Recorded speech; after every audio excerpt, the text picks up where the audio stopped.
Belak-belakan Luhut sebut ada yang tidak suka Indonesia jadi negara maju, ditulis oleh Niha Alif dari siwar.com. Sebelum kita lanjut, jangan lupa subscribe dan nyalakan loncengnya agar Anda menjadi yang pertama mendapatkan informasi dari jurnal terupdate. Beberapa hari yang lalu, Opung Luhut sempat membuat gempar media dengan menyebut pihak yang tidak ingin Indonesia bangkit. Apalagi periode Jokowi telah banyak kemajuan yang dicapai bangsa ini. Mulai dari pembangunan infrastruktur merata, BBM satu harga, pengambil alihan Freeport dan Vale, hingga pengolahan nikel dan sawit secara mandiri. Mereka yang muak oleh pemerintah Jokowi pasti sedang menanti kapan negara ini diterpa isu negatif hingga mudah dijatuhkan. Dan saat itulah keyakinan menjadi negara maju cuma mimpi. Mereka yang berputus asa karena HTI, FPI dibubarkan dan gagal ditunggangi, kini juga harus terpukul karena suara aktivis dan akademis terasa ompong. Ini semua karena rakyat mayoritas bersatu di belakang Jokowi. Meski harus dikatai buzzer atau cebong, kita tetap pantang mundur menyuarakan kebenaran. Akibatnya frustasi mereka menumpuk hingga menjadikan panggung corona untuk menimpahkan kekesalan kepada pemerintah. Ironisnya, oposisi dari dalam ini diduga bersekutu dengan pihak dari luar yang tidak ingin Indonesia maju. Mungkin juga tidak ingin Indonesia keluar dari corona. Sebelumnya dilansir Merdeka.com, Menteri Koordinator Bidang Kemaritiman dan Investasi Luhut Binsar Panjaitan menyebut bahwa Indonesia bisa menjadi negara maju karena banyaknya potensi yang dimiliki. Hal ini disampaikan dalam podcast bersama Deddy Corbuzier. Awalnya, Deddy menyinggung mengapa Indonesia tidak mencontoh Singapura dalam mengelola bisnis hingga menangani COVID-19.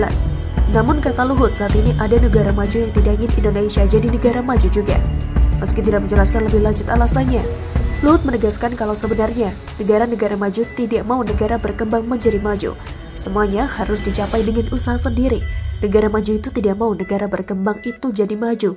Jadi kalau bukan dari kita sendiri membuat negara jadi maju, ya nggak akan jalan.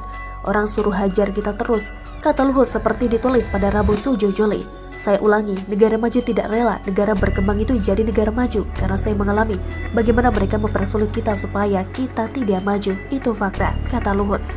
Luhut menegaskan Indonesia tidak bisa disamakan begitu saja dengan Singapura karena perbedaan jumlah penduduk hingga luas geografis. Ngurus 6 juta orang dengan 270 juta orang, ngurus satu pulau dengan 17.000 pulau, ngurus banyak yang kungfunya aneh-aneh, gak samalah beda, ujar Luhut. Meski berbeda, Luhut mengatakan Indonesia juga belajar dan mengadopsi penanganan yang sesuai dari Singapura. Lantas, dirinya menyebut Indonesia juga bisa saja maju seperti Singapura. Indonesia punya banyak potensi dan sumber daya manusia yang intelek untuk mendukung hal tersebut. Dulu zaman Orba atau Orde Baru, kita sebetulnya bisa, tapi kelamaan aja Orde Barunya, kata Luhut. Perkata Luhut ini menarik untuk direnungkan karena dia mengetahui potensi yang dimiliki Jokowi. Memang harus kita akui di balik korupsi gila-gilaan era Soeharto, ada kesuksesan swasembada pangan yang ditorehkan. Sama dengan Jokowi yang ketika di blacklist sawitnya oleh Eropa, seketika menyulap sawit jadi bahan bakar dan mengolah nikel untuk baterai kendaraan listrik. Kualitas ini tidak dimiliki presiden lain selain Soeharto dan Jokowi. Kita harus akui itu. Beda dengan SBY kalau ditekan mungkin tambah pelempem, panik dan amburadul. Yang harus kita lakukan saat ini adalah percaya penuh pada pemerintahan Jokowi. Meski terkadang beberapa kebijakannya tidak konsisten atau blunder, kita juga patut curiga kalau ada orang di lingkarannya yang tidak ingin negara ini keluar sebagai pemenang dan bangkit dari pandemi. Makanya seperti beberapa artikel yang sering saya tulis, jadikan pandemi ini sebagai ajang pengembangan diri ketimbang mengeluh soal PPKM, penanganan corona dan sebagainya. Kita asah kemampuan kita di bidang IT, kalau perlu mempelajari bisnis startup. Contohnya Cina yang saat ini surplus banyak setelah tertekan dan minus. Ini karena sudah banyak ratusan startup unicorn yang menopang perekonomian. Bandingkan dengan Indonesia yang baru ada 5 unicorn. Semoga upaya doa bersama serentak dengan tema Pray From Home menjadi pembuka pintu keberkahan agar Indonesia segera keluar dari pandemi. Mari serentak kita sama-sama bersuara mendukung kebenaran, mensosialisasikan vaksinasi dan saling menyemangati untuk pemulihan kesehatan dan ekonomi. Bersama kita wujudkan negara Indonesia yang lebih baik. Begitulah kura-kura. Masih tak terima, PA212 tuntut legend Dudung minta maaf DS. Begitulah pecundang kalau gua sih gebuk kadrun yang selalu berlindung di balik agama. Dikutip dari niralnews.com. Sebelum kita lanjut, jangan lupa subscribe dan nyalakan loncengnya agar Anda menjadi yang pertama mendapatkan informasi dari jurnal terupdate. Gegara PA212 masih tidak terima dengan klarifikasi legend Dudung terkait pernyataan soal agama. Denny Siregar membuat pernyataan keras.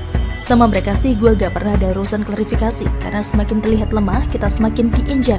Begitulah pecundang, kalau gue sih gebuk, kata Denny Siregar, Kamis 23 September 2021.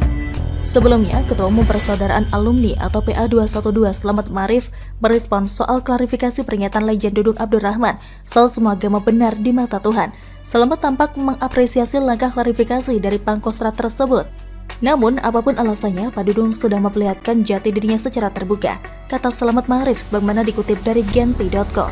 Namun, ada beberapa poin yang masih jadi sorotan pentolan 212 tersebut, sebab masih kurang untuk meminta maaf ke publik. Saya sarankan minta maaf secara terbuka saja, katanya. Ucapan Slamet segendang sepenarian dengan Wasekjen PA212 Novel Bamukmin. Novel mengatakan dirinya berharap Dudung menarik ucapannya dan meminta maaf kepada umat Islam secara umumnya dan MUI khususnya. Selain itu, Pangkostrat ini juga diminta membuat klarifikasi kepada internal atau prajurit bawahannya bahwa pernyataannya salah. Umat Islam yang berada di Kostrat harus diselamatkan, kata Novel dikutip dari genpi.com. Sementara itu, Denny Siregar tidak disangka menyindir pihak-pihak yang dianggap pengecut dan selalu bertindak dengan berlindung di balik agama. Dunia ini hanya untuk orang-orang pemberani, bukan pengecut kayak Kadrun yang selalu berlindung di balik agama, kata Denny Siregar. Sebelumnya, ia juga mengecam atas tindakan Irjen Napoleon Bonaparte yang telah melakukan tindak kekerasan terhadap Muhammad KC dalam tahanan. Ia mempertanyakan orang-orang yang justru membela Irjen Napoleon hanya sekedar karena sesama muslim, namun bertindak di luar koridor hukum. Jadi kalau ada orang menghajar orang lain sampai melumuri dengan tokai, meski beragama Islam harus gua puja-puji itu koprol, kata Denny Siregar. Seperti diketahui sebelumnya, Irjen Napoleon Bonaparte menyerang Muhammad KC atau KC, sesama tahanan Barreskrim Polri karena beralasan membela agama. Namun polisi menyebut bahwa aksi Irjen Napoleon karena mencari perhatian. Irjen Napoleon mengaku secara terbuka telah memukul MKC. Hal itu dia terangkan dalam sebuah surat terbuka yang dibagikan oleh kuasa hukumnya, Haposan Batubara.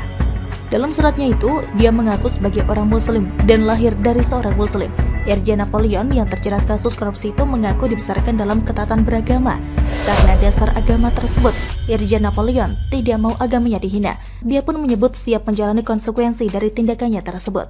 Siapapun bisa menghina saya, tapi tidak terhadap Allahku, Al-Quran, Rasulullah SAW, dan akidah Islamku. Karenanya saya bersumpah akan melakukan tindakan terukur apapun kepada siapa saja yang berani melakukannya, ungkap Napoleon dalam surat terbukanya Minggu 19 September 2021. Saya sangat menyayangkan bahwa sampai saat ini pemerintah belum juga menghapus semua konten di media yang telah dibuat dan dipublikasikan oleh manusia-manusia tak beradab itu, imbuhnya. Bagaimana menurut Anda? Silahkan tulis komen Anda di kolom komentar. Jangan lupa untuk like, subscribe, dan share. Argana pamit, sampai jumpa.